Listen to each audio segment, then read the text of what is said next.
Mom is asked to get off the flight, and when she realizes why, she starts crying.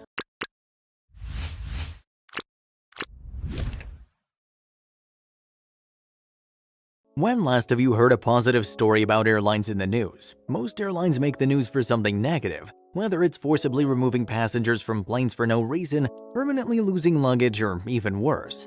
However, this is an airline story that you'll never expect. When a flight attendant asked Mom to get off the plane, she was confused and thought she was on the wrong flight. When she found out the real reason, she was completely shocked and her world turned upside down. Peggy Yule's just an ordinary American woman. A proud mother and devoted wife, Peggy embraces life and believes in making the most of every moment. She lives with her family in Columbus, Ohio. Peggy's number one priority is her family, and she couldn't imagine what she'd do if something terrible had happened to one of them. However, Peggy's philosophy is you can't live in fear, nor can you pass it on to your kids. This is a great motto to have, especially as she's the mother to 3 active sons, all of which were pole vaulters. The day started off exactly the same as any other. Peggy just completed a holiday excursion and was ready at the airport for an Easter Sunday trip back home. She was traveling alone and her husband and sons wouldn't be joining her on the flight.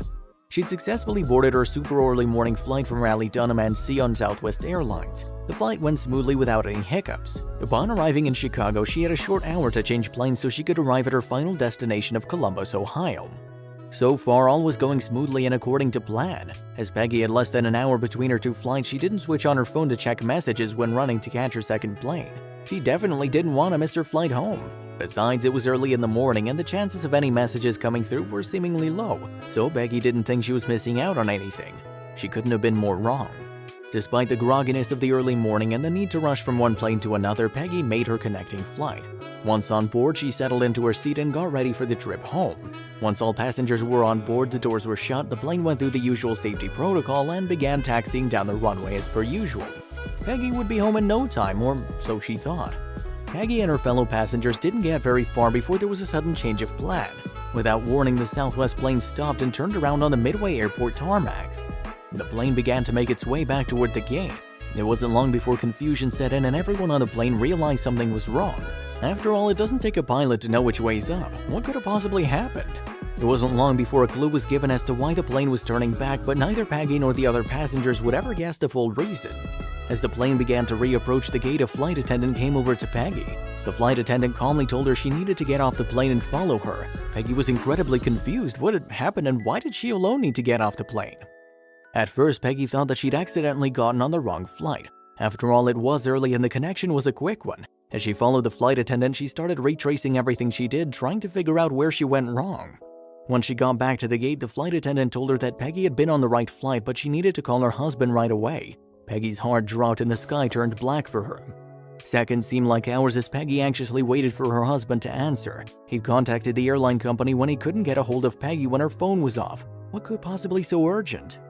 When her husband answered, she found out the tragic news. Her 24-year-old son, who lived in Denver, Colorado, had sustained a head injury and was in a coma. Peggy began to panic. She felt trapped in Chicago and had no idea what to do. Peggy's top priority was to get to Denver and be with her son, but she had no idea how she was going to get there. Her son was one of the most important things in her world, and he was in a coma in a city over 1,000 miles away. Her mind was frantically trying to plan the arrangement she needed to make in order to be by her son, but her worry for his safety made it seem impossible. Feeling helpless, Peggy started to cry. That's when the gate agent approached her with an amazing surprise. The attendant told Peggy that all of the arrangements had been made for her. Peggy had been put on the very next direct flight to Denver, which was leaving in 2 short hours. Relieved, Peggy realized she'd be next to her son's bedside in no time. The airline's refund and exchange policy for the case of emergency requires documentation and notice, but here she was being put on the very next direct flight to see her son. Peggy's relief was indescribable. Not only had the airline managed to get her onto the next Denver flight, but they also rerouted her luggage so she didn't have to worry about her belongings. With her flight to Denver and her luggage sorted out, Peggy could direct all her focus on her son and his health. She was so incredibly grateful the airline had taken care of all the admin and logistics. What more could she possibly ask for? The agent then escorted Peggy to a private waiting room where she could relax and be alone away from the crowds waiting for her flight. The airline noticed Peggy was distraught and stressed. They made every effort to make her feel comfortable and calm so she could arrive in Denver feeling strong. The airline's attention to detail and concern for Peggy was amazing. They gave her peace and quiet, which was exactly what she needed so she could absorb the news and prepare for arrival. But that's not all they did. From not knowing where to begin to have all the logistics organized for her, Peggy felt more relieved than ever. As she was waiting for the flight, the agent came over to her again. The agent told Peggy they booked her a hotel room in Denver near the hospital where her son was located. In addition, her luggage would be delivered to the hotel so she didn't have to worry about it. She could go straight to the hospital. Peggy was blown away by how kind the airline was to her in her time of need. They'd gone above and beyond to help her. When it came time to board the flight to Colorado, Peggy was given priority boarding so she could settle in her seat and get ready for the flight. The trip to Denver wasn't an easy one for her as their thoughts were consumed by the safety of her son. The airline had already impressed her so much by how well they treated her that she couldn't believe what happened next. When the flight finally landed in Denver, Peggy was allowed to disembark first. As she got off the plane, the attendant handed her a packed lunch so she could go directly to the hospital. With her luggage on the way to the hotel, all she needed to do was find her way to her son. Again, the airline had Peggy covered. They had a car waiting for her to take her to the hospital. She couldn't believe the effort the airline had gone to help her in her tragic situation, and she hadn't been charged a cent. Peggy went to the hospital directly from the airport and arrived in no time. When she arrived, her husband was already there waiting for her. Finally, they were together for the first time since she heard the news that morning. Thanks to the airline, Peggy was able to get to Denver as soon as possible without having to worry about her luggage, where she was going to stay, how she was going to get to the hospital, or even about her lunch.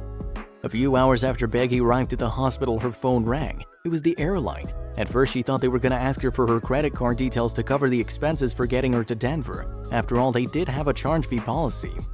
Instead, they were calling to find out how her son was doing. She couldn't believe it. Not only did the airline make all the arrangements to get her to Denver as speedily as possible, but they also took the time to check up on her family. So what happened to her son? Fortunately, Peggy's son Michael survived the injury, came out of the coma, and recovered from his brain injury. Peggy was able to be right at her son's side thanks to Southwest Airlines. She believes she'd never have been able to make the necessary arrangements in her state of mind, but the airline thought of everything. Peggy's beyond grateful that she was able to support her son in his recovery. A few years later, Michael continues to recover, but he still has a long way to go. Peggy and her family continue to support Michael on his journey to recovery after his traumatic brain injury. He's at one of the best rehabs in the country and continues to improve. Since waking from the coma, Michael's learned to walk, talk, and go about his daily business, and he's even managed to keep his sense of humor. At college, Michael was an athlete, particularly fond of cycling and snowboarding. While life isn't the same anymore, the family's eternally grateful for Michael's recovery, as they realize not everyone has such a happy ending. But that's not all Peggy's grateful for. After her experience, Peggy says she'll only fly Southwest Airlines. During one of the most traumatic and confusing times in her life, Peggy felt truly supported by the agents of the airline. She proudly praises them for their care and attention to detail. She says the airline saved the day with a sense of care that was second to none, and they never asked for payment. The positive impact left on Peggy's life was huge, so it makes complete sense considering what she did next. Peggy was so impressed and touched by the kindness of the airline that she shared her heartwarming story with the media. The retelling of Peggy's story has done its rounds on various media platforms, all of which sing the praises of Southwest Airlines for reflecting a company culture that prioritizes the customer. Thanks to Peggy's story, Southwest Airlines are looked up to as an airline that has set the bar incredibly high for their standard of customer service. The most amazing part of Peggy's story is that this care wasn't just a once-off act. Today, Peggy and her family continue to support Michael on his road to recovery, but they're not alone. In addition to one of the best rehab facilities in the country, Peggy also continues to feel support from Southwest Airlines. Peggy still hears from the stewardess that was on the original flight when she first found out about her son's injury. In fact, the stewardess recently arranged a gift to be delivered to Michael at the Tampa airport terminal. The treatment that Peggy received from the airline touched her heart so deeply that she refuses to fly any other airline, commenting that she thinks the world of Southwest. 2 years later, the airline still goes out of their way to be cautious and considerate to Peggy and her family whenever they travel. Michael travels in a wheelchair, and even TSA at one airport they frequent makes the effort to enthusiastically greet Michael whenever they see him. Peggy's story is an inspiration to all large companies around the world. Southwest Airlines made a small gesture that had a huge impact by putting their customer first and responding to their needs by going above and beyond. When big companies demonstrate the willingness to make a personal connection with intention and sincerity, it reminds everyone of the value of true customer service and highlights how working with a heart can have such a huge positive impact on both business and customer.